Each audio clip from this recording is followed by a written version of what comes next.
Marchetti, bonjour. Vous Bonjour. êtes le fondateur et l'actuel dirigeant de la société Hexagon Motors. Vous êtes présent sur le salon de l'auto pour présenter votre dernier modèle qui se trouve juste derrière nous, la Furtive GT. Alors, la particularité de cette voiture, c'est que c'est la première grande voiture berline GT française 100% électrique. C'est bien ça? C'est effectivement plus que ça, même une supercar, puisqu'elle possède un châssis carbone, carrosserie carbone, de ses très grandes puissances, légèreté, autonomie, tout est réuni avec les meilleurs éléments du monde industriel actuel pour en faire quelque chose, un objet hors norme et non plus une voiture.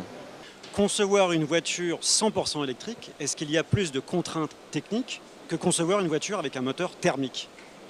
Pas plus de contraintes techniques, je dirais même presque moins, mais elles sont différentes, complètement différentes. Nous ne tenons pas compte de l'énergie embarquée sur un véhicule thermique. Là, nous avons tous les problèmes de champ électromagnétique, conduit, rayonné, dont il faut tenir compte. Le crash également, avec des positions différentes des batteries par rapport à un réservoir d'essence. Mais on a plus d'énergie dans un réservoir d'essence et au final c'est bien plus dangereux. Donc les normes de sécurité sont les mêmes, sont même renforcées pour l'électrique, en tout cas différentes. Alors, si on n'a pas des contraintes techniques, est-ce qu'en termes de temps, ça s'est traduit par un temps de développement plus court que si vous aviez conçu une voiture traditionnelle? Difficile de répondre. Temps plus court, ça dépend de ce qu'on veut faire avec une voiture traditionnelle, puisqu'il y a beaucoup d'éléments en carry-over, donc des choses qui existent, que l'on reprend de constructeurs. Ce qui n'est absolument pas le cas pour la Furtive GT, où nous concevons de A à Z, nous partons d'une feuille blanche. En revanche, le fait d'être avec des gens sérieux de l'industrie, des gens comme Saft, qui font 80% des satellites, qui sont reconnus dans le monde entier, et avoir des technologies hautement sécurisées, ils ont déjà 2 étages de sécurité, nous en rajoutons une 3e avec le superviseur. Ça nous facilite énormément la tâche. Et les éléments de batterie, je crois qu'ils sont capables d'encaisser 125 G. Donc le corps humain, c'est déjà désintégré depuis un petit moment. Déjà, on n'est pas très bien. Voilà, un KO de boxeur, pour donner une idée, c'est 18-19 G. Donc les éléments de batterie sont capables d'en encaisser. Alors, justement, à propos de ces éléments de batterie, qui sont un point majeur de cette voiture, ont un impact sur son comportement, sur la manière dont elle va résister au crash, comment on va peut-être récupérer ces batteries. Comment vous avez pu modéliser l'impact de ces batteries sur tout le reste de la voiture? Est-ce que vous avez utilisé des outils numériques pour cela? Les outils numériques classiques. Nous sommes également avec Siemens côté outils numériques. Sur base NX, Teamcenter et toute la panoplie, puisque nous sommes bien armés de ce côté-là. Nous avons des modèles de calcul également sous MATLAB Simulink, et que nous avons pu corréler depuis bien longtemps avec d'autres véhicules que nous avons conçus, les véhicules du Trophée Andros, mais d'autres également pour différents projets. Et l'impact sur le comportement, j'en parlais tout à l'heure quand nous parlions de technique, bien évidemment, puisque les batteries sont excessivement basses dans le véhicule. Nous avons un centre de gravité très bas, très peu d'inertie polaire, ce qui nous permet de concevoir une voiture beaucoup plus souple qu'une autre GT, tout en ayant un comportement supérieur. Ce qui donne un aspect confort, et ça c'était important pour moi. Mais vous me disiez tout à l'heure que vous aviez pu modéliser de manière numérique. Ça veut dire que les outils numériques dont vous disposez aujourd'hui ont les algorithmes et les modèles mathématiques correspondant au comportement des batteries dans tous les cas de figure. Cela existe aujourd'hui. Ou en tout cas, on l'espère toujours avant de passer au test destructif, mais visiblement, c'est des choses qui fonctionnent très bien, puisque aujourd'hui, effectivement, nous y retrouvons. Alors, est-ce que vous avez eu aussi des surprises entre le moment où vous êtes passé de l'aspect conception numérique à l'aspect fabrication? Il y en a toujours. Heureusement, ce serait beaucoup moins drôle. D'accord. Non, mais dans de très faibles mesures. Est-ce qu'on peut donner un ou deux exemples? Alors, c'est pas tellement sur la partie technique, c'est plus sur la partie intérieure, des choses qui sont connues, sur lesquelles il y a pas mal de mises au point. Avant de lancer l'outil industriel, on passe par du prototypage rapide, classique, que tous les constructeurs connaissent. Et effectivement, il y a des mises au point, des choses qu'on ne voit pas forcément à l'écran. Tout simplement parce que ça reste un écran, c'est pas du 3D, c'est pas du palpable. Des défauts visuels qui n'en sont pas forcément, mais il faut les gommer malgré tout. Donc c'est un gros travail après l'outil numérique. bien entendu. Dernière question, est-ce que le process de conception et d'industrialisation de cette voiture s'est fait de manière 100% numérique ou est-ce que vous avez conservé certaines phases comme le design, comme la manière dont vous alliez assembler les pièces avec des outils classiques traditionnels manuels? Alors, il y a des outils effectivement classiques traditionnels. On commence par dessiner à la main, ensuite faire du numérique, tailler une première auto en polystyrène parce que en problème de coût et également de temps, ce qui va souvent de pair.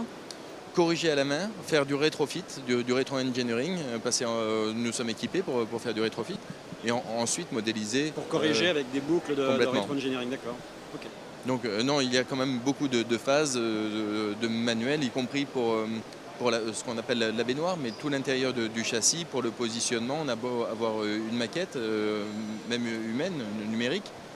Malgré tout, rien ne vaut de pouvoir s'installer dans de vrais sièges, regarder l'espacement au coude, savoir ce qui est convenable, ce qui est acceptable ou non pour différents gabarits et faire des tests. Si vous y aviez à refaire la même voiture ou une voiture, disons, l'évolution, vous feriez exactement la même chose en termes de processus et d'outils numériques que vous avez utilisés ou vous changeriez certaines choses? Alors forcément, on ferait moins d'erreurs, parce que des erreurs, il y en a, mais je ne vais pas toutes vous les citer, loin de là. Nous ne faisons jamais d'erreurs. Mais effectivement, il nous manque un petit peu de phase manuelle, des choses auxquelles on ne s'attendait pas forcément. Donc l'aspect manuel est et restera, je pense, important dans les années à venir. D'accord. Merci de ces réponses. Maintenant, on va parler manufacturing. Je laisse la parole à Jean-Sébastien Scandelac. Merci. Je vous remercie. Après la conception, la réalité, c'est-à-dire les modèles concrets. Ici, une IGT, enfin en tout cas une partie d'IGT qui va nous permettre de comprendre ce qu'il y a à l'intérieur. Alors justement, une supercar, c'est des éléments clés, un moteur, un réservoir, là ça va être des batteries, un châssis, des pneus. Alors, parlons d'abord du moteur. Qu'est-ce que ce moteur? Vous avez commencé à travailler avec des moteurs de bus sur les Androscar. C'est le même moteur ou pas? Effectivement, nous avons commencé avec des moteurs de bus qui étaient à peu près à 0,6 kW par kilo. Aujourd'hui, nous en sommes rendus avec Siemens à des moteurs qui sont proches de 3 kW par kilo. Et nous n'avons pas un moteur, mais deux moteurs de 148 kW, ce qui fait plus de 400 chevaux pour cette voiture, couplée à une boîte de vitesse sans rupture de couple que nous avons développée. Alors quand on regarde à l'intérieur de la voiture, on voit les deux moteurs et au milieu la boîte de vitesse. C'est exact, avec les sorties, avec un différentiel classique, autobloquant. Les performances de cette voiture, c'est 300 km d'autonomie, c'est ça? Alors un peu plus en parcours urbain, nous sommes à 360 et 310 en parcours mixte, ce qui la place largement avec autant d'énergie que ses concurrentes thermiques.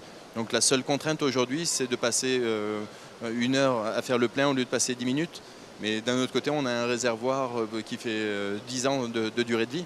Donc la voiture est équipée de 2 moteurs électriques. En option, on aura ce qu'on appelle un range extender, c'est-à-dire un moteur qui permet d'avoir de l'énergie en plus. Il sera placé normalement juste au-dessus du moteur, c'est bien ça? Alors c'est un produit qui est en cours de développement, mais la voiture est avant tout 100% électrique. Pour un usage quotidien, puisqu'on a la plus grosse autonomie qui existe à l'heure actuelle. Et peu de gens font plus de 300 km par jour. Donc au quotidien, nous ne roulons que sur l'électrique, ça ne fait pas d'allune hybride. En revanche, effectivement, ce range extender est prévu vraiment pour faire de très longs parcours et pouvoir utiliser un véhicule électrique comme on utilise un véhicule thermique.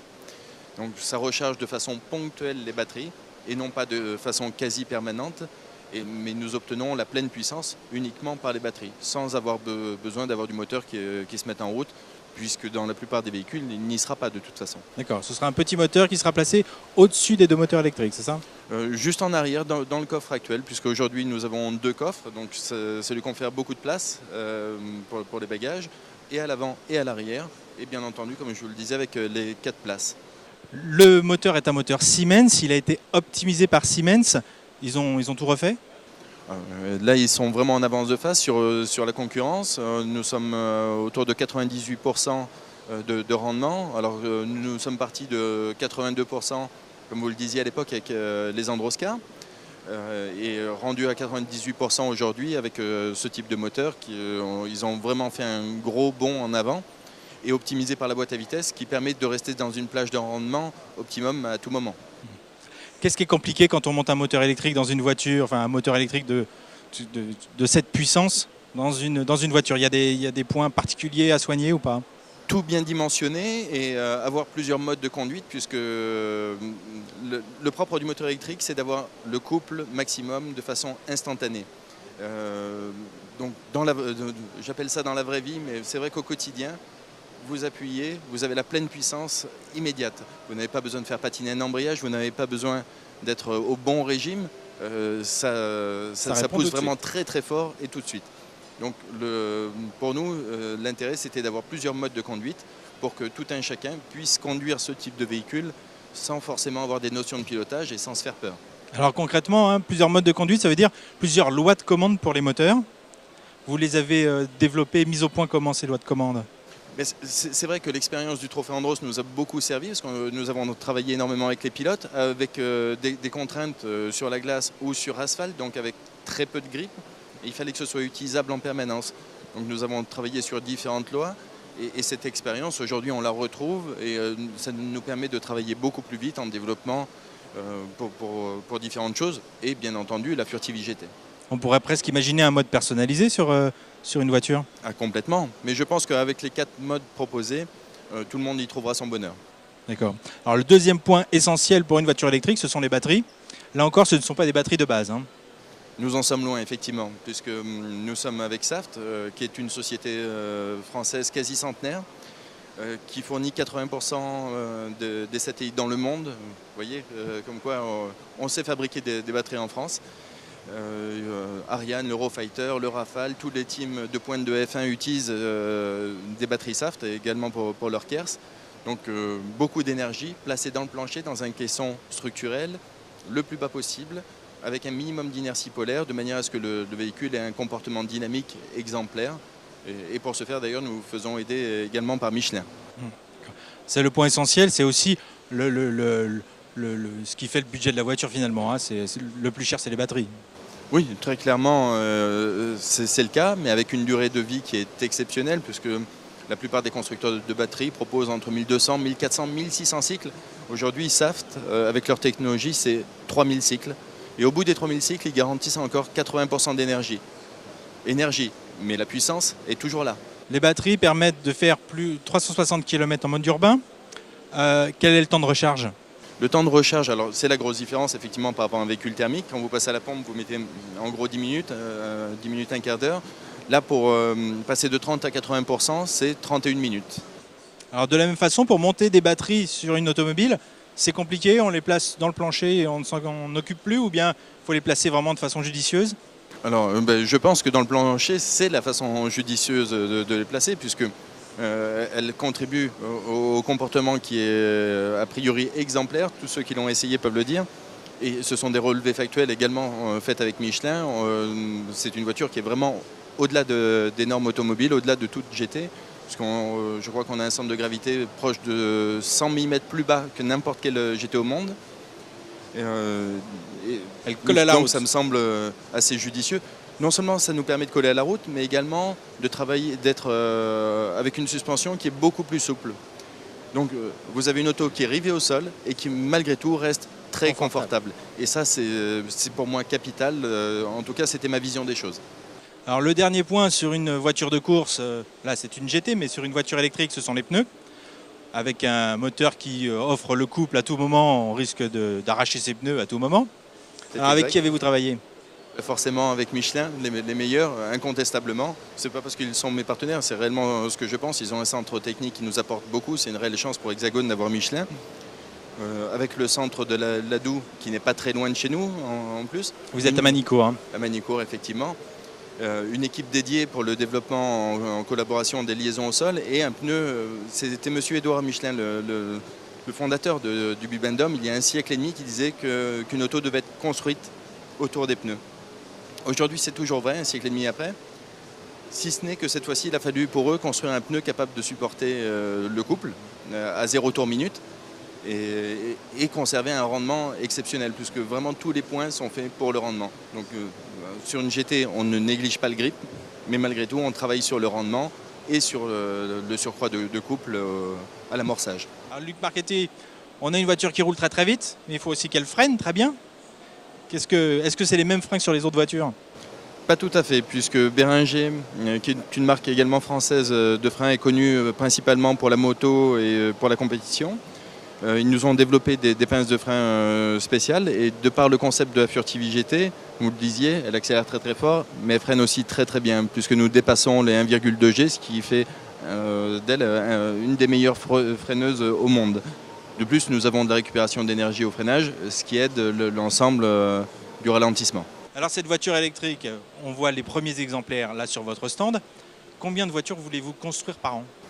Alors un peu plus d'une centaine, ça doit rester exclusif, ça n'est pas de l'industrie, c'est de la manufacture. Là nous avons vu la partie technique, et effectivement beaucoup de technologie dessous. En revanche, au-dessus, ça doit rester de la manufacture avec de belles peaux, avec de beaux matériaux, des véhicules exclusifs, hautement personnalisables, ce qui fait encore la valeur de la France à travers le monde. Est-ce que l'industrialisation a été difficile ? Ça s'est fait tout seul ou Alors effectivement, un véhicule mis à la route est beaucoup plus compliqué qu'un véhicule de course, le cahier des charges n'étant pas le même. Un véhicule de course, nous voulons chercher le chrono, le meilleur chrono possible, en restant dans une réglementation qui est somme toute assez légère. En revanche, il y a tous les problèmes d'homologation, de sécurité qu'il ne faut pas négliger. C'est beaucoup plus complexe, beaucoup plus long, mais c'est parfaitement réalisable et ça reste malgré tout dans nos habitudes de rigueur. Même pour de la manufacture. Vous avez utilisé votre expérience en course pour concevoir et mettre au point cette GT. Est-ce que ce que vous avez mis au point, développé et donc appris avec cette voiture va vous faire avancer encore davantage dans la course ? Bien entendu, chaque expérience est bénéfique, mais c'est vrai que pour une fois, la course a réellement donné un gain d'expérience pour la série, ne serait-ce que pour nos partenaires que nous avons gardés, Siemens et Saft.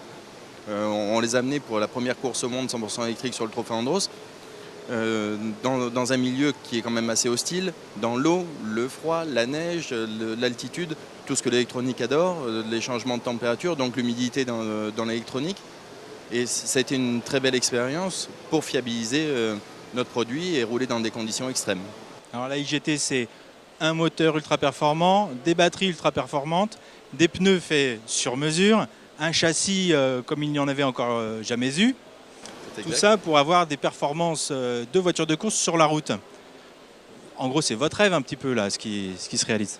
Bien sûr, mais c'est quelque part la voiture de mes rêves, sans contrainte, que j'ai souhaité fabriquer. Et je dirais même au-delà de ça, puisque nous avons cherché la quintessence également dans le système sonore, encore avec des Français, Focal, qui fait référence dans le monde entier, et vraiment qui est la référence des mélomanes, avec un système de son assez incroyable. Alors, le véhicule est beaucoup plus silencieux qu'un véhicule thermique, mais n'est pas complètement silencieux. Et c'est ce qui est plutôt agréable parce que nous retrouvons des sensations d'accélération, de poussée, de régime moteur, mais de façon beaucoup plus faible, de manière à garder un environnement acoustique assez pur, assez propre, qui nous permet vraiment d'écouter un son d'une qualité assez incroyable. Alors, elle n'a pas le son rauque d'une Ferrari, mais en tout cas, on sent la puissance. Beaucoup plus feutré comme son. Mais oui, on sent même pas de la puissance, on sent réellement, mais tout le monde, ils sont tous unanimes, on sent de la force. Le fait d'avoir autant de couples en permanence et vraiment de le sentir sur le pied, d'avoir, on appelle ça avoir un bon feedback, c'est vraiment une sensation assez incroyable, une nouvelle sensation.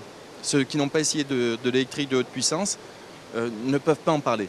Mais une fois qu'on y a goûté, on a du mal à s'en passer. Un des enseignements, en tout cas de ce salon de l'auto, c'est que nous avons un constructeur français de plus et un grand constructeur, peut-être pas par le nombre de véhicules, mais en tout cas par la qualité de ces modèles. Merci beaucoup, Luc Marcati. Je vous remercie.